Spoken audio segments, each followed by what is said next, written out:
Hello! Okay, it's time. It is time to start talking about and writing some code. What's going on here? You can see already that there's this function setup, function draw. What is that stuff? There's curly brackets, there's parentheses. Let's hold off on that for a second. Let's not get too worked up about that. Let's focus just for a moment on create canvas, parentheses, 400, 400, close parentheses, semicolon. I'm going to write that out in a generic way. I'm going to say something like instruction. Another word for that might be command. And the truth of the matter is the actual technical name for what I'm writing here is a function name.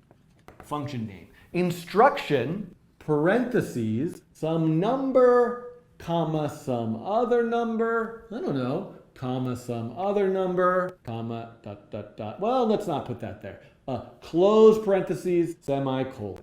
This is the syntax for executing an instruction for the computer to follow. The name of the instruction, parentheses that open and close, followed by a semicolon, and some number of things in between. That number of things could be 0, it could be 1, it could be 2, it could be 3, it could be 4. It depends.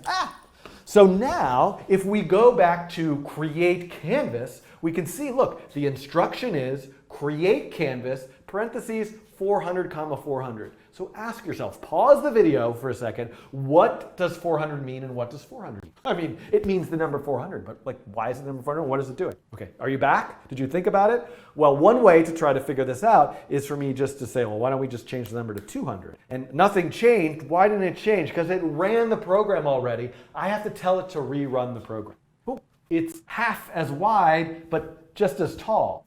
By the way, there's this interesting button over here, auto refresh. So notice how I changed the code and then I had to run it again? That was a little bit inconvenient. I mean, it's not so bad. I'm happy to do it as often as I need to, but things might be a little more convenient if I select that. Because now what if I change this to 300, whoops, 300, change this to 400, why don't I change this to 800? It's always going to update the drawing, the result of the instructions here if I have that auto refresh click. And I'm going to go back to 400 and 400. So what those numbers define is the width and height of this thing called the canvas. This is the drawing canvas. It's the thing that we're going to write instructions to draw stuff into, move things around, interact with things all eventually. And the syntax for making this is create canvas 400, 400.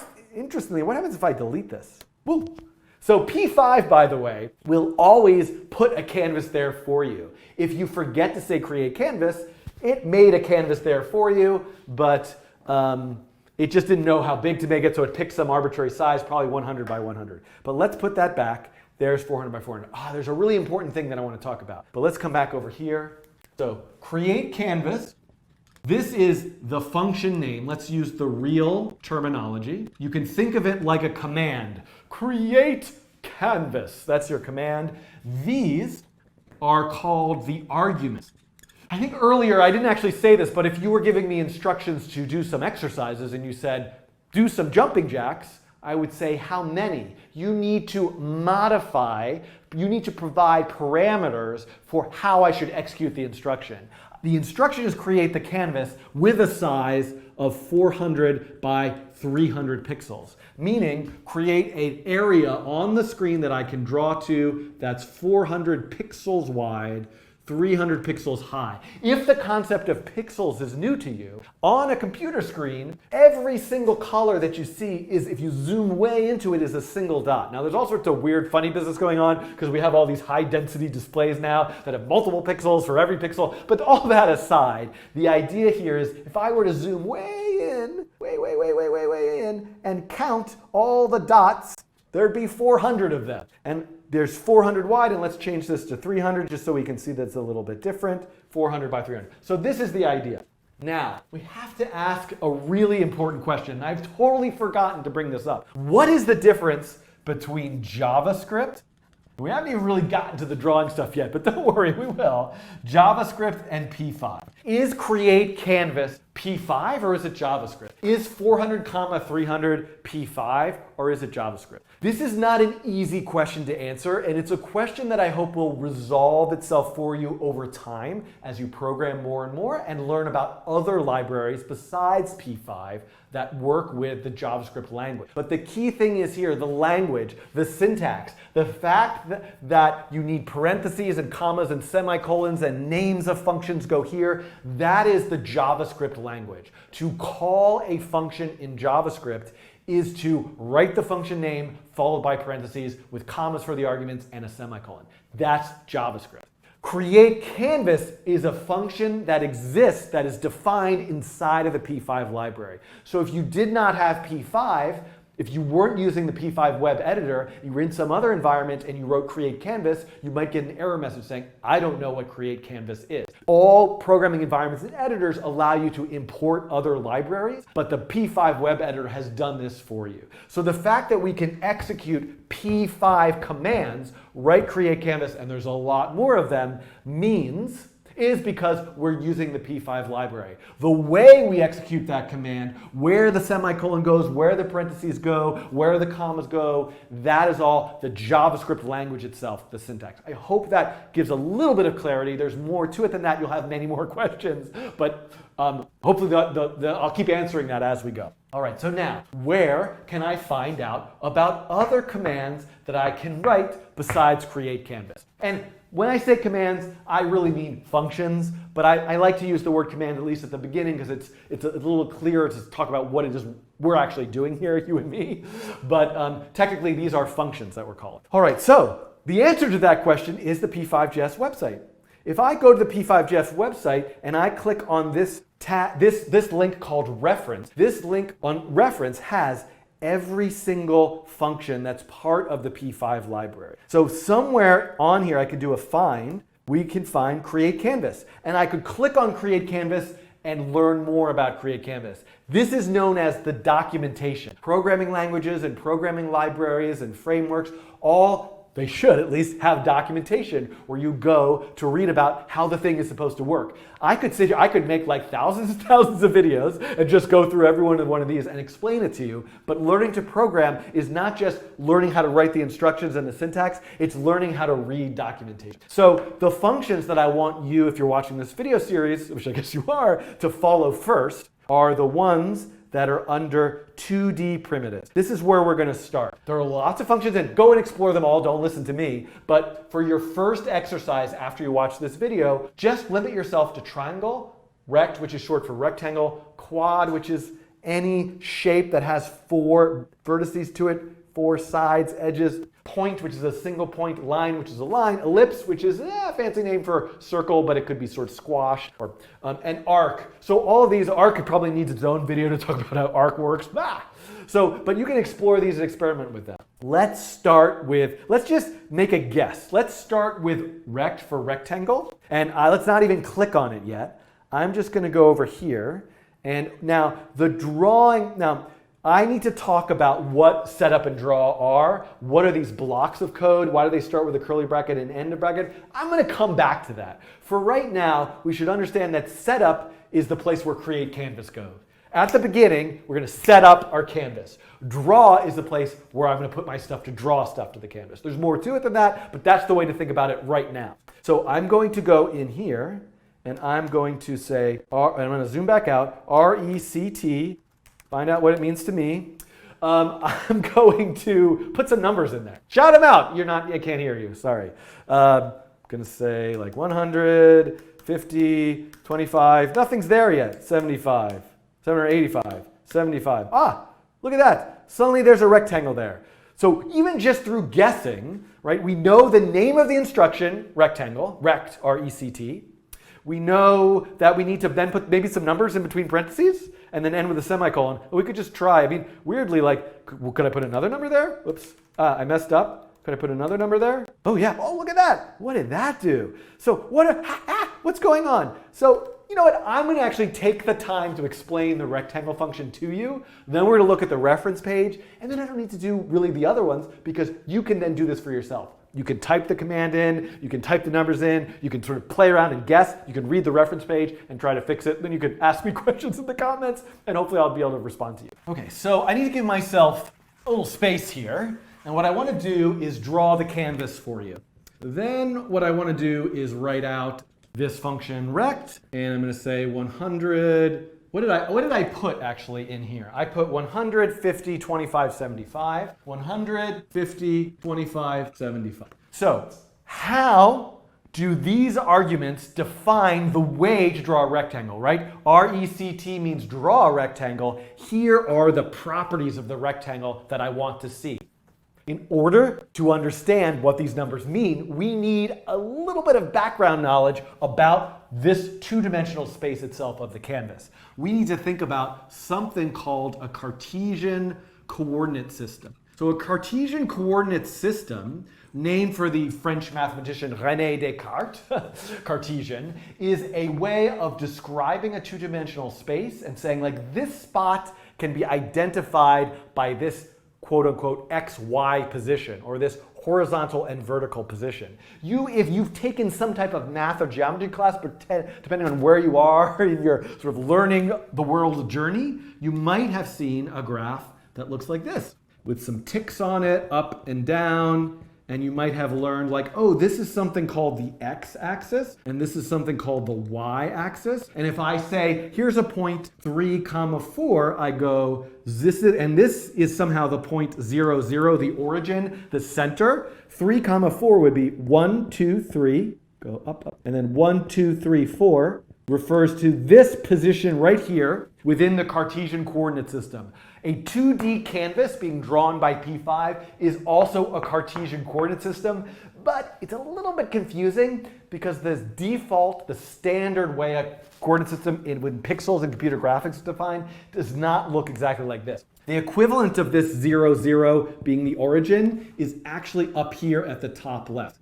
And this is the x-axis, horizontal. This is the y-axis. So if I were to say 3, 4 and try to find that pixel, I would have to go 1, 2, 3 pixels over and 1, 2, 3, 4 pixels down. 3, 4 would be this pixel right here. The truth of the matter is the pixels are really, really tiny.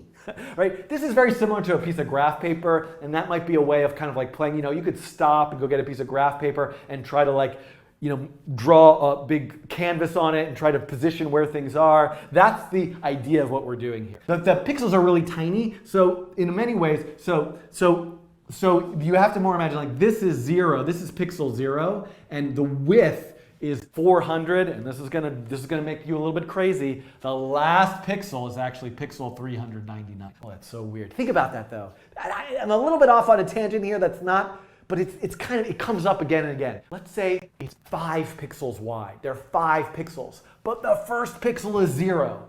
0, 1, 2, 3, 4. Ha! 5 fingers, but I only got up to 4. So this is like foreshadowing. This is going to come up again and again. Counting from 0 is a thing that we do a lot in programming, which is a little bit different. Because normally I want to say 1, 2, 3, 4, 5, but there are 5 things, but there's 0, 1, 2, 3, 4. All right, so pixel 0, pixel 399. So what does this mean? 150. This is the x location of the rectangle, and 50 is the y location of the rectangle. So let's just guess. Maybe pixel 100 is about over here. Pixel 50 is about over here. So that's this pixel here. That's 150.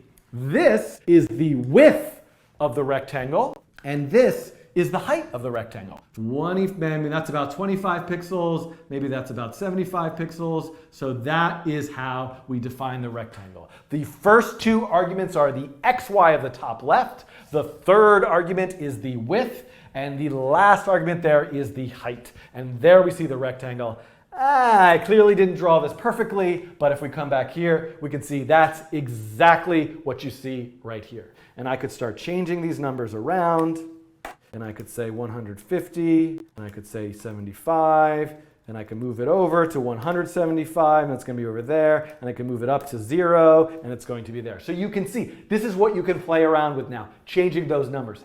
I gotta get something off my chest. What we're doing here seems kind of like, this is what programming is? Are you crazy? It would be so much easier for me to do this in insert, commercial software that makes images or drawings here. that I don't want to buzz market for free. I'm waiting for, no. Anyway, the answer is true. This is only just the way I want to start. The whole point of programming is to write algorithms and instructions for saying things like spin around, move up and down, bounce off the edge.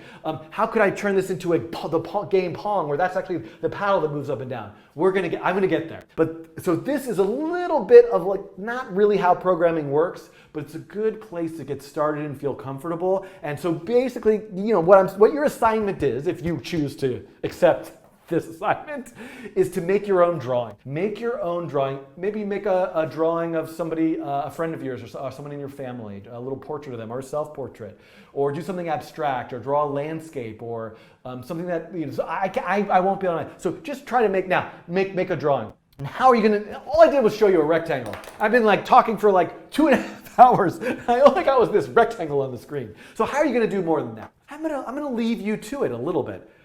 And let me show you how to get further. I'm gonna go to the P5 reference, and I'm gonna click on the rectangle function, right? This is where I am, remember, p5js.org/reference. I'm gonna click on the rectangle function, and we're gonna see, here's a nice little example. So this, at the very least, I could just take this and copy it. Shoot, I have to go back here. I could copy it into my code, and we could see, okay, that's what does that look the same as what's here? Yeah, kind of. This is a smaller canvas, but it's the right idea. Oh, look, this, there's like another argument, and it's round, and there's all the others. So this is what you can explore. But the point here is that what I want to look at is this is what's really important. This is known as documentation. This is saying, this is the name of the function, and these are the arguments. X, Y, W, H. These are other arguments. The reason they're in these square brackets is they're optional. So you have to use an X, Y, width, and height. You can optionally add more arguments. And here it's going to tell you what they are. X is the X coordinate of the rectangle. That's exactly what I explained to you over here. Y is the Y coordinate. W is the width. H is the height. And then there's these other optional ones for rounding the edges. And I'm gonna not worry about that too much. Rectangle was maybe not the best one to start with because of extra added complication. But I could easily just go over and now click on, say, line. And I can see, oh, look at this. This is what it looks like. The function name is line. It takes 4 arguments. This is what I get. What are those arguments? x1, y1, x2, y2. X is the X coordinate of the first point. Y1 is the Y coordinate of the first point. Oh yeah, a line is a thing that connects 2 points. Look at that. I've connected 2 points with a line. So now I can come back here, and by the way, oh my God, Z, I could get into 3D. Let's not get into 3D right now. We'll save that for another time. So I'm gonna go back to the editor, and I'm gonna say something like line 0, 0, 400, 400. There we go, look at that. There's a line. Oh, and maybe I want it to be 400, 300 because I wanted to go to the other side, or I want it to actually be like 0, 50. There's the line, right? You can see now that line is appearing. It is a line that connects 2 points, 0, 50 and 400, 300. Now, okay, something is really bothering me about the code. Don't be like me. Don't be much more forgiving and relaxed about the world. But I cannot tolerate the fact that this line of code right here is starting over here, and this one is starting a little bit over here. I'm kind of joking around, and look, there's a space here, but there's like no space after this comma. One thing that is important to note is this is going to work no matter what. If your code doesn't line up, or you put a lot of spaces in, or a few spaces in, these types of things, white space, meaning space and return and tabs and all those sorts of things, do not affect the way the code runs, but they do kind of make the code a little less readable. And P5 has a really nice feature under Edit, Tidy Code, which you can also do Shift Tab, which will kind of fix the indentation and white space for you. So I'm gonna press Shift Tab right now. Oh, and everything is all lined up. So I encourage you to use Shift Tab, save after you've done that. I didn't mention, by the way, that you can see when it's last been saved right up here. It says just now. That'll change until like a minute later. And it also has auto save, which you can adjust here in the settings. Auto save on and off. That's sort of an important little feature just to quickly mention. All right, so I'm almost ready to finish this video. One thing I gotta tell you. So first of all, Why is the background pink and why is the rectangle white and the line is black? Well, I haven't talked about color at all. So that's the topic of the next video. These are arguments that define the dimensions and the location of shapes, but those arguments don't seem to define the color. So we're gonna have to look at how do we define color. The clue to that is somewhere in here, right? Background, the function must be setting the background color. So that's coming. Play around with that on your own if you want, but that's what I'll talk about in the next video. The other thing is, look at this. The line looks like it's going over this rectangle. What happens if I take this line of code? I'm going to use Command X for cut and Command V for paste. Now look at this. Zoom on in. The line is behind the rectangle. So layering, the layering of the shapes, what appears on top or behind, has to do with the order of these lines of code. The order that the code happens is very important to how a program runs. Not so important right now, just drawing some shapes, playing around, experimenting, but this is a crucial concept that will come up especially once we want to animate this stuff. So that's going to come. How does this square move around? How can I interact with it with the mouse? And the order is going to become even more important then. Okay, so here's your assignment. Make your own picture. Use only, don't listen to me and use whatever you want, but if you want a constraint, use only what's here under 2D primitives, and maybe not arc or the play with arc. And I'll have to make a video about arc or something. And can I show you one more thing? Do I want to show you one more thing? I think something that'd be really useful. I got to show you one more thing. Where is this one? Okay, attributes. These are some other functions that you might be interested in exploring. And I'm going to come back to stroke weight for sure. Some of these as we talk about color. But at least one, rect mode and ellipse mode are kind of important. So I'm going to just show you something about rect mode, which is that, remember how I said that this XY defines the top left location of the rectangle? Sometimes it's much more convenient to draw where a square or rectangle is by setting the center of it. And so that can also be done. Let me show you what I mean by that. For example, the center of this canvas, right? What's the center of the canvas? If it's 400 wide and 300 high, the center is 200 by 150, right? So I'm going to put this rectangle at 200, 150. And then I'm going to make it 150 wide and 150 high. That's weird. Oh, it's not in the center. Oh, but the top left is in the center. But what if I want the rectangle itself to be centered? Well, I could figure out the math for that. I go, okay, so then it's like 125 maybe. It's like that's shifting it over. But I can use an attribute, and the attribute rect mode is another function. I can type center in here. This is an instruction, a function, to set the mode of drawing a rectangle to center, which means, now look at it, there it is in the center. Okay, so that was another important, so maybe in your exercise, you might want to use rect mode and ellipse mode as well. We could click on this and we could see, look, there's corner, there's corners, there's radius, there's center. So there's a few other ways of defining how a rectangle is, but I think for the most part, you're just going to want the default way, which is corner, or center, which is center. Okay.